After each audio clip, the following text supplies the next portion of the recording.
El 19 de abril de 1995, Carrie Ann se despierta como cada mañana con las prisas de arreglarse para ir a trabajar. Trabaja en DynCorp, una de las mayores empresas privadas militares en el mundo. La han asignado a la Agencia de Control de Drogas. Carrie Ann no tiene apenas tiempo de prepararse mientras su marido hace lo mismo. Están contentos. La mujer, que tiene 26 años, está embarazada de casi 7 meses y tiene ganas de llegar a la oficina para compartir con sus compañeros las últimas ecografías del bebé. Ya saben que va a ser un niño y se va a llamar Michael James Lenz III. Como cada día, Carrie Ann se ducha, se viste, se toma algo rápido, le da un beso a su marido, se dicen que se quieren y se marcha al trabajo. En la otra parte de la ciudad, Arlene Blanchard se despierta contenta. Hace un día radiante, sol, apenas viento, y le quedan tan solo 9 días como sargento de la Armada. Va a empezar una nueva etapa de su vida como civil. Como hace cada día cuando llega a su oficina en el edificio Alfred P. Murrah, sube las escaleras andando. No le gusta coger el ascensor. Saluda a las mujeres que están en la recepción de la 4ª planta, Wanda y Dolores, y se dirige hacia su puesto de trabajo. Ese día su reemplazo, el sargento William Tisworth, ha pasado por allí con su mujer y sus hijas para saludar a sus nuevos compañeros. Arlene saluda a William y pronto su superior se lo lleva para introducirle al resto de compañeros y enseñarle las oficinas. Una de las hijas de William, Kayla, de 3 años, se queda con ella enseñándole unos dibujos que ha hecho. Son las 9:02. Charlan unos segundos y cuando Arlene se gira para preguntarle algo a su compañero de mesa, el edificio salta por los aires. 168 personas morirán ese día, incluyendo 19 niños. Carrie Ann y su hijo nonato fallecerán en el atentado, como también lo hará la pequeña Kayla. La sargento Arlene se salvará y su vida ya nunca será igual. Hoy vengo a contaros algunas de las historias que se vivieron ese día en el edificio Murrah de Oklahoma y de quién o quiénes se escondieron detrás de uno de los atentados más terribles que ha vivido Estados Unidos en las últimas décadas. Mi nombre es Susana García y esto es Más allá del crimen. Comenzamos.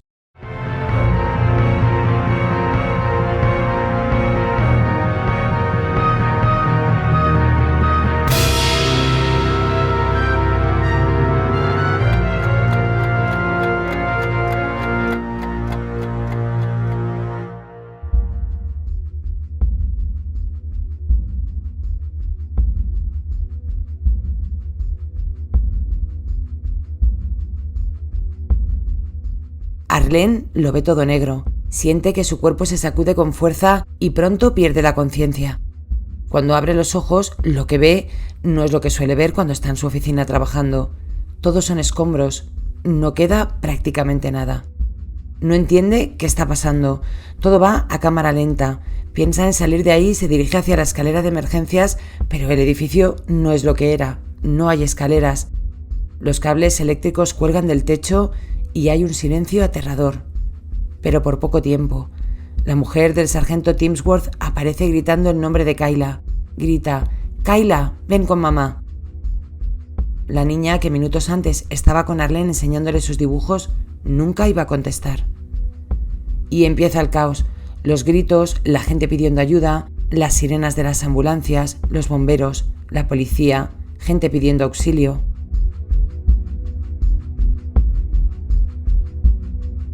El marido de Carrie Ann, que se ha despedido de su mujer embarazada hace nada, llega a un restaurante de comida rápida donde para.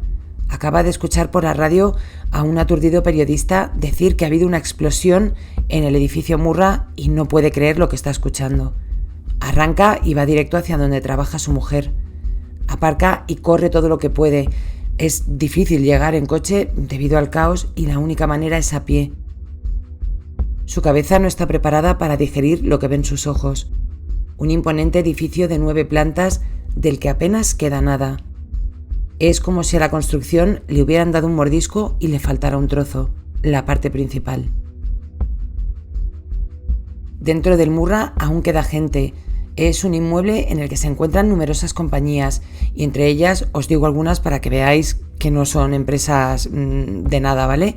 La Buró u Oficina de Alcohol, Tabaco y Armas, la Administración para el Control de Drogas, la Seguridad Social, el Servicio Secreto, las oficinas de la Armada y la Marina de Estados Unidos, el Departamento de Defensa, el de Agricultura Esto entre otros, y también una guardería. Un empleado de las oficinas de la Seguridad Social, Eric McKissick, se encuentra aturdido por el impacto que ha recibido el edificio. Trabaja allí hace años y le viene muy bien que el Murrah tenga una guardería, porque así va cada día con su pequeña, que acaba de cumplir 2 años, hace unos días, a su centro de trabajo.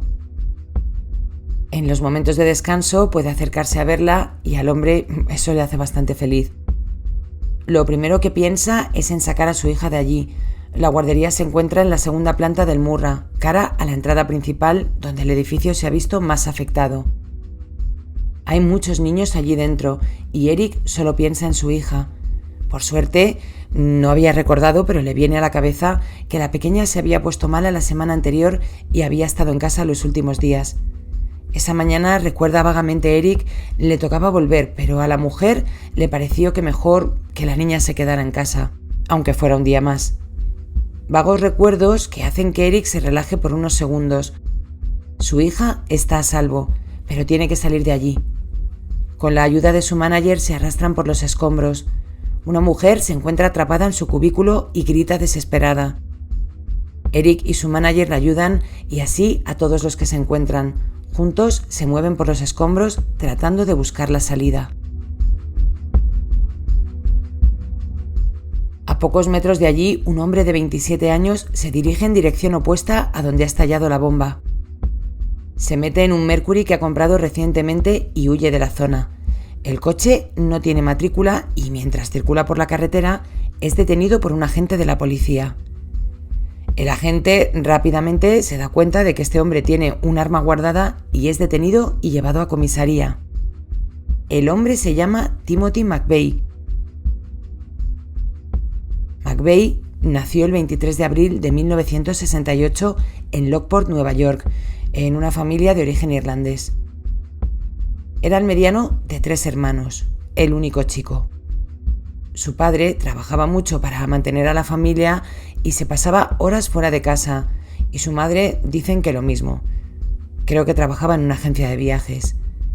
En 1978, cuando McVeigh tiene 10 años, sus padres se divorcian y la madre se lleva a las hijas a vivir a Florida, dejando a Timothy con su padre Bill. Eso le marcó que su madre se fuera y le dejara solo, y aparte también se sentía solo pues porque vivía en un sitio donde había muy poco que hacer. No tenía apenas amigos y con quien pasaba parte de su tiempo era con su abuelo, con el que ocasionalmente salía a pegar tiros. Durante su adolescencia se hizo un gran adepto de los diarios de Turner. Se trata de una novela de 1978 escrita por un neonazi donde se describe una revolución en Estados Unidos que termina con el gobierno federal y pues donde se produce un exterminio de los no blancos. Pero no solo estos, también son víctimas de ejecuciones todos aquellos traidores raciales como abogados, periodistas, profesores o jueces, y aquellos también que han contraído matrimonio con los no blancos. Es una novela que ha sido declarada como racista y antisemita. McVeigh estaba obsesionado con la trama y con 14 años empezó a ver el mundo de otra manera. Se graduó en 1986 y decidió que no quería seguir estudiando. Quería dejar el lugar donde vivía y para ello se alistó en el ejército. En 1988 terminó su formación y entró en el ejército bajo nómina. En 1990 participó en la guerra de Kuwait y para cuando terminó el conflicto, McVeigh ya no sería el mismo. En parte dice por las cosas que vio.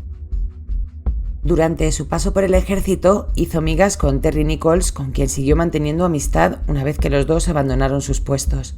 Y a partir de aquí ocurrirán 2 hechos que marcarán el destino de McVeigh para siempre.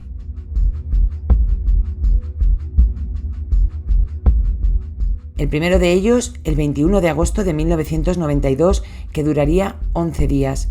Es el asedio a Ruby Ridge. Para entender lo que pasó, nos tenemos que remontar a 1989, cuando varios agentes intentaron que Randy Weaver se convirtiera en un informante. El hombre dijo que no le interesaba y le acusaron de posesión de armas de fuego. Llegó el día del juicio y Randy se negó a acudir, por lo que se decretó una orden de arresto. Tardaron en dar con él 1 año y medio. Se encontraba escondido en una cabaña con su familia hasta donde numerosos agentes se dirigieron.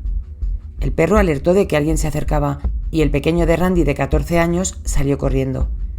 Instantes después, el niño, el perro y un agente estarían muertos.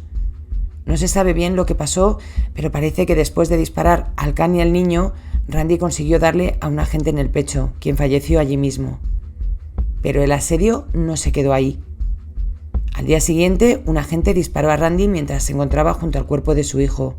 Este devolvió el disparo y comenzó un tiroteo que acabó con Vicky, la mujer de Randy que salía de la cabaña con su hija en brazos. Le dieron en la cabeza.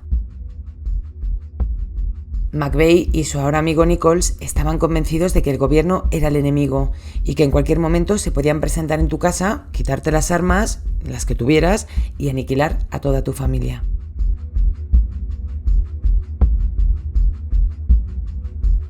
El segundo de los eventos que terminó por detonar la historia que os traigo hoy ocurrió en Waco, Texas. Para los que no conozcáis la historia, os la voy a resumir muy brevemente. En Netflix hay un documental que se titula Waco, el apocalipsis tejano, que es súper interesante y ahí podéis ver toda la historia. Y esto comienza con Vernon Way Howell, que se cambió de nombre por el de David Koresh. Se había convertido en un líder religioso, creía él que era el nuevo Mesías y tenía innumerables mujeres, un montón de hijos y también había invertido muchísimo dinero en armas para combatir al mal. Asediado por las fuerzas policiales, el 28 de febrero de 1993 comenzó un asedio a su rancho Monte Carmelo en Waco. Durante el asalto fallecieron algunos miembros de la secta a los que se conocía como davidianos y algunos agentes también. El ataque duró 51 días y culminó con un gran incendio el 19 de abril de 1993 que terminó con la vida de más de 70 personas, entre ellos más de 20 chicos y el líder de la secta, David Koresh. En el caso de los chavales se cree que fueron sus propios padres los que acabaron con ellos antes de que el incendio acabara con todos. Fue una tragedia que no hizo sino avivar el odio que algunas milicias sentían por las autoridades policiales. Fue retransmitido por televisión día a día y nunca quedó claro quién inició el incendio. Una de las personas que estuvo observando lo que ocurría en Waco era Timothy McVeigh, quien ya sabemos para este momento que estaba a favor de los davidianos. ¿Quiénes eran las autoridades para venir a quitarte las armas? Junto a él, numerosos periodistas, curiosos y milicianos como McVeigh que protestaban contra todo lo que estaba allí pasando. McVeigh y Nichols sintieron una rabia y una impotencia de ver que dentro del rancho se había quemado tanta gente que empezó a planear su propia venganza. En realidad, la gota que colmó el vaso fue una ley aprobada en 1994, en época Bill Clinton, donde se prohibían ciertas armas como medida de control de la violencia que sufría el país en aquella época. Y a partir de este momento comenzaría su venganza. Inspirado por el ataque terrorista a las Torres Gemelas de 1993, donde un grupo de islamistas trataron de volar las torres, McVeigh comenzó a urdir su plan.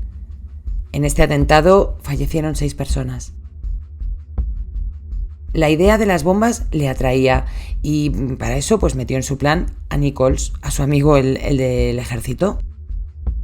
Le contó a su excompañero de guerra que la idea era reventar un edificio federal y Nichols se apuntó.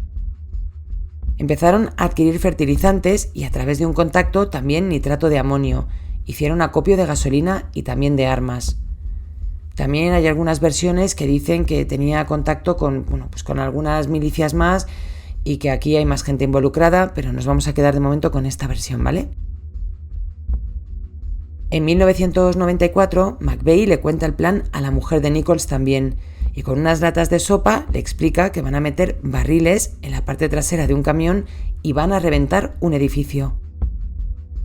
Elige el Alfred P. Murrah, donde se encuentra la buró de alcohol, tabaco y armas, a quienes McVeigh considera los culpables de lo ocurrido en Waco. También tiene elegido el día, el 19 de abril, el día del segundo aniversario del incendio del rancho de los davidianos. A principios de 1995, McVeigh empezó a darse a ciertas sustancias y no era raro verle dormir en moteles o dentro de su coche colocado. Su abuelo había muerto y se había distanciado un poco de todos, pero llegó el mes de abril.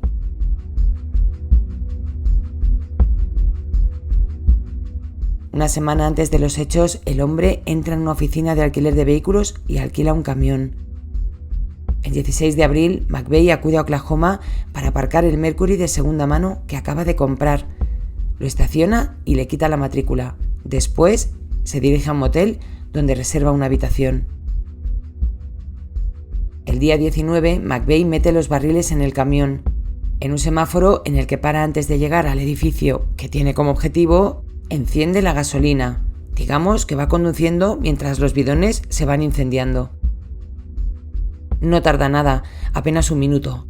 A las 9 en punto, aparca la furgoneta en la puerta del Murrah, justo bajo la guardería. Se baja rápidamente y se dirige hacia el Mercury que ha aparcado unas cuantas manzanas de allí 3 días antes. Y justo cuando está llegando al vehículo, la explosión. Más de 2.000 kilos de explosivos que revientan el edificio casi por completo.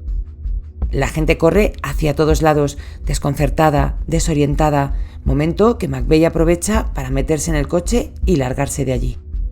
Y como ya os había contado al principio, a unos 120 kilómetros de allí, un agente que circula en su coche policial detecta el Mercury de McVeigh sin matrícula y le para.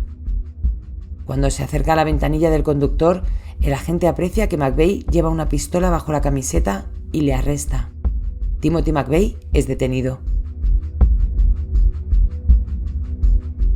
En paralelo, en el edificio Murrah se desata el caos. Muchas personas están atrapadas, muchos niños han salido volando por los aires y la situación es tremenda.